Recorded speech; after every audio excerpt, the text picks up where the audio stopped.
Okay, so as promised, got a couple of videos of the new digital design Z95 15s on some proper power this time. Took them off the Technics and whacked them on the Macrotech 2400. There we go.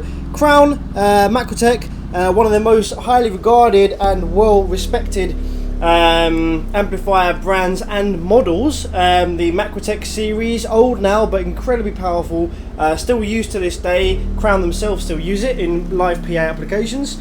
So now what I'm doing is I'm basically just trying to break them in a bit. They're fresh recones, so they're still very stiff, which means that the FS is a lot higher than it is meant to be until it's broken in, which means that they don't play as well on the lows when in a box. So what I'm doing now is I'm just playing some frequency tones, some sweeps. Got my phone down here with the application Funk Gen on the Android app, which is basically just running a sweep from 40 Hz down to 10 Hz. As you can see, it's moving quite nicely. I'm not maxing it out. I'm not putting it on any sort of massive amount of strain. I'm just getting them moving nicely, hopefully to loosen up those spiders a little bit in there, so that they can then play the lows a lot better. As you can see, that's definitely getting them moving nice and well.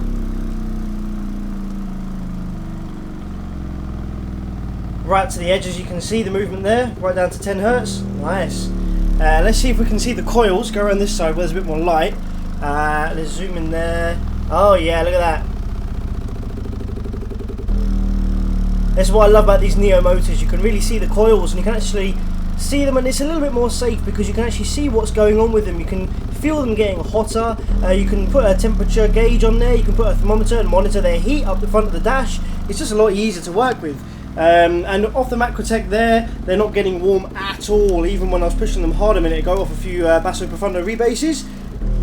I've actually got a DJing gig coming up very soon, this weekend actually, and in the past I've used the two JBLs here as my fronts, and I've used this big box which I now realise wasn't built too well. It's a big box and it's only used 18mm MDF and no bracing, so now with my better knowledge I'm going to brace that up the fuck.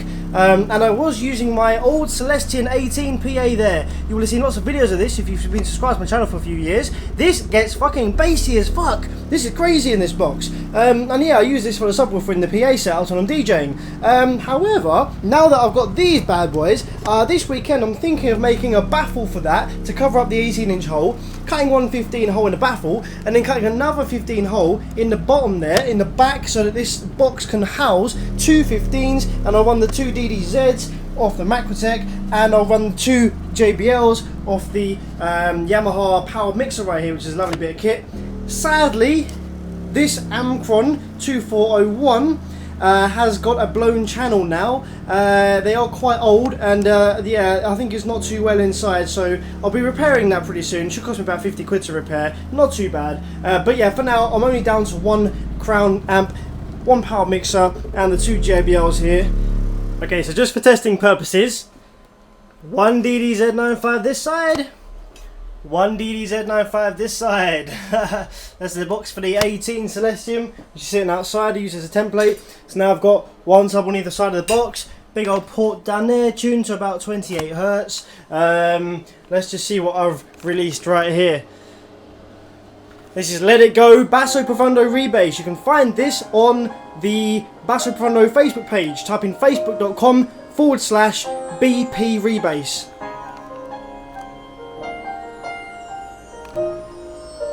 Snow glows white on the mountain tonight. Turn the bass up. Whoa. Okay, very low volumes for now.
So even on barely any volume, you can see they're hardly moving there really. They're not even getting going, the macro tech's not even working very hard, and they're already fucking bassy as hell.